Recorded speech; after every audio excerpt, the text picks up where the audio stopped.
अस्सलाम वालेकुम, मैं हूं हुसनैन। आप देख रहे हैं नया पाकिस्तान। इस वक्त मैं इस्लामाबाद प्रेस क्लब के बाहर मौजूद हूं और मेरे साथ एक फ़ौजी फैमिली मौजूद है। अच्छा, मुझे बताएं, आज सारे फ़ौजी इकट्ठे हो गए हैं यहाँ, क्या मकसद है यहाँ आने का? यहाँ आने का क्या मकसद है? देखें, I am an active tax payer, ठीक है। As a tax payer citizen of this country मेरा एक राइट है कि मैं अपनी गवर्नमेंट को क्वेश्चन करूँ। जब मैं अपने सारे ड्यूज़ पे कर रही हूँ तो मुझे उसके रिटर्न में कुछ चीज़ें चाहिए। I need security, I need safety. मुझे ये पता होना चाहिए कि मेरे बच्चे का मुस्तकबिल महफूज है। Right now in first time ज़िंदगी में ऐसा महसूस हो रहा है कि शायद ये मुल्क मेरे बच्चे के लिए कायम नहीं रह सकेगा। दैट्स द ओनली रीज़न कि मैं यहाँ आई हूँ। मुझे कभी भी बहुत बुरे हालात गुजरे हैं, मगर कभी ऐसा नहीं फ़ील हुआ कि जी मुल्क हाथ से निकल जाएगा। मगर अब महसूस होता है, अब लगता है कि जैसे वाकई में जो है ना, शायद हमारे बच्चों के लिए ये मुल्क नाम हो।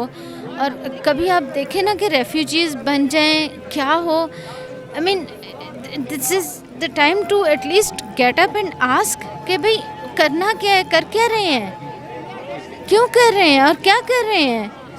कुछ यानी जैसे कहते हैं ना कि ख़त्म ही कर देना है, तो फिर कुछ क्या मिलेगा इनको ये सब कुछ करके। एंड आई डोंट नो, जो भी करें we just need to stop doing whatever we are doing. हमने जो कुछ किया ठीक नहीं किया। पिछले तीन हफ्ते हुए गवर्नमेंट चेंज को, 3 और मे बी 4 वीक्स। क्या उसमें हमें डायरेक्शन लगी है कि हमारी ठीक हुई है? मुझे तो नहीं लगता कि हमारी डायरेक्शन भी ठीक हो। अच्छा, मेरे साथ कुछ ख़वातीन मौजूद हैं। अच्छा, मुझे पहले तो अपना तारुफ करवा दें, फिर बताएं यहाँ आज इकट्ठी क्यों हुई हैं? मेरा नाम है नसरीन इफ्तिखार। हम लोग आज जमा हुए हैं कि आर्मी के जितने रिटायर्ड लोग हैं ना, उनको जनरल अली कुली ख़ान ने इनवाइट किया था कि उसकी प्रेस कॉन्फ्रेंस है तो आएँ। तो हम इसलिए आए थे क्योंकि हमारा मुल्क लुट रहा है, हमारा मुल्क बेच दिया गया है इसराइल के पास, अमेरिका के हाथों, इंडिया के हाथों, और ये चोर लुटेरे बिल्ले लाके हमारे मुल्क में बिठा के रख दिए गए हैं। हमें पता है वो हमें लूट रहे हैं, खा रहे हैं। हमारे पास सिर्फ एक ऑप्शन है अल्लाह ने दी हुई कायदे आज़म के बाद, वो है इमरान खान। जब हज़रत अली का कौल है कि अगर कोई किसी को देखना है सच्चा कौन है, तो अगर देखो कि 15-20 लोग एक तरफ खड़े हैं, एक अकेला एक तरफ खड़ा है और सारे तीर उसकी तरफ जा रहे हैं, तो समझ लेना कि वो बंदा सच्चा है। तो ये सारे हमारे ऊपर वालों ने, जिसका मैं नाम नहीं लेना चाहती, लेकिन बच्चा इतने बच्चे को भी पता है कि वो कौन है, उसको भी पता है कि लोगों को पता चल गया है कि वो कौन है, ठीक है। जिन्होंने ये ला के बिठाए हैं, उन्होंने एक प्रोग्राम के तहत ला के बिठाए हैं ताकि अमेरिका को यहाँ पे हमारी बेसिस दी जाएँ। वो हमारे पहले ड्रोन हमले करते थे, वो ड्रोन हमले करें, हमारी सड़कों से सारा एमुनेशन जाए, हमें कंगाल करके हमारी सड़कें तक तोड़ दी जाए, हमारे बंदे तक मार दिए जाएं। वो चाहते थे कि इसराइल को आप कबूल करें, तो चूँकि इमरान खान कहता था एब्सोल्युटली नॉट। अब आप पासपोर्ट उठा के देखें, जो 1 हफ़्ता पहले मेरी एक मेड का पासपोर्ट बन के आया है कनाडा जाने के लिए, उसमें ये कागज़ नहीं है कि इसराइल का वीज़ा नहीं लग सकता, उसमें ओपन है इसराइल का वीज़ा लगे, वो जहाँ से मर्ज़ी जाए। और आप देखें हमारे करीबी जो आर्मी में या गवर्नमेंट में सीनियर लोग हैं ना, उनके बच्चे, उनके रिश्तेदार उसके साथ खड़े हैं और उनकी सब कुछ हो रहा है, सब कुछ। तो फिर हम कैसे सो जाएं? हमने तो बेटा आना था ना यहाँ पे। अच्छा सर, मुझे ये बताएं, जो पाकिस्तान के हालात हैं, शहबाज शरीफ साहब वज़ीर आज़म बने बैठे हैं, जो माशी हालात हैं, पेट्रोल की बढ़ती प्राइसेस, हर चीज़ की बढ़ती हुई, डूब के मरे। जब रशिया से 40% सस्ती गैस और तेल मिल रहा है तो ये क्यों नहीं ले रहा है? इसलिए अगर लिया तो अमेरिका नाराज़ हो जाएगा, वो इनको गवर्नमेंट से भी निकलवा देगा, वो इनसे पैसे भी वापस मांगेगा जो इनको अरबों खरबों डॉलर दिए। इसलिए तो के मुंह में हड्डी है और चुप है, बोले कैसे? बोले तो हड्डी गिर जाएगी। जी अस्सलाम वालेकुम। वालेकुम अस्सलाम। मुझे बताएं, आप यहाँ आई हैं, आज सब रिटायर्ड फौजी यहाँ इकट्ठे हैं, क्या कहना चाहेंगी, क्या मकसद आज यहाँ इकट्ठे होने का? जी, यहाँ हम लोग अपने मुल्क के लिए निकले हैं और आपकी तवासत से मैं एक सवाल रखना चाहती हूँ।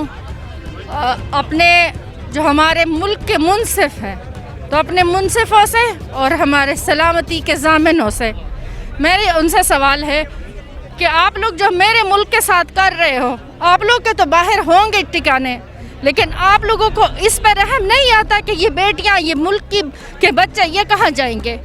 आप लोग जो मेरे मुल्क को बेच रहे हो, उनके सौदे कर रहे हो, आप लोगों को इसका नहीं ख्याल। और हमें वो रास्ता बताए जो इन लोगों ने हमारे लिए हालात बनाए हुए हैं। क्या हम इस मुल्क की बेटियां नहीं है? इसकी बेटी सिर्फ मरियम नवाज है कि वो मुजरिमा हो के भी आज़ाद घूम रही है और इन्हीं फौजों के ख़िलाफ़ वो बकवास भी कर रही है और सब कुछ कर रही है। हम तो सिर्फ मुल्क की बात कर रहे हैं कि हमारे मुल्क को बचाओ, आप लोग हमारे सलामती के ज़ामिन हो। क्या हमारे टैक्स के पैसों से इनके मुराद पूरे नहीं होते? क्या हमारे टैक्स के पैसों से इनकी तनख्वाहें नहीं होती? तो जब हम लोग कुर्बानी दे रहे हैं तो वो क्यों हमारे सौदेबाजी कर रहे हैं? तो मेरा इनसे सवाल है कि हम अपने मुल्क की बेटियां आपसे सवाल पूछ रही है कि हमें इसका जवाब दें और हमें रास्ता बताएं कि जो कर रहे हो हम लोग कहाँ जाएं। अच्छा मुझे बताएं, जो मुल्की हालात हैं, शहबाज शरीफ साहब आए, मईशत का जो हाल है उस पर क्या कहना चाहेंगे? मईशत का आप देख रहे हो कि मईशत तो तबाह बर्बाद कर दी गई है। खान साहब जिस तरह मुश्किल हालात में मईशत को उसने सहारा दिया और अपनी पॉलिसीज़ के साथ ज़रिए वो मुल्क को एक ट्रैक पे लेके जा रहे, तो मुल्क जो है वो तरक्की के रास्ते पे था।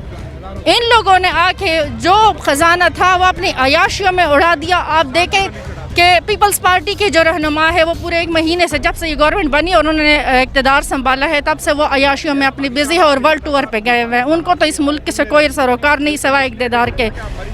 ये दूसरे जो पार्टी है उसकी मौलाना की, वो भी इसी तरह यही हाल है, उनका इक़्तिदार एंजॉय कर रहे।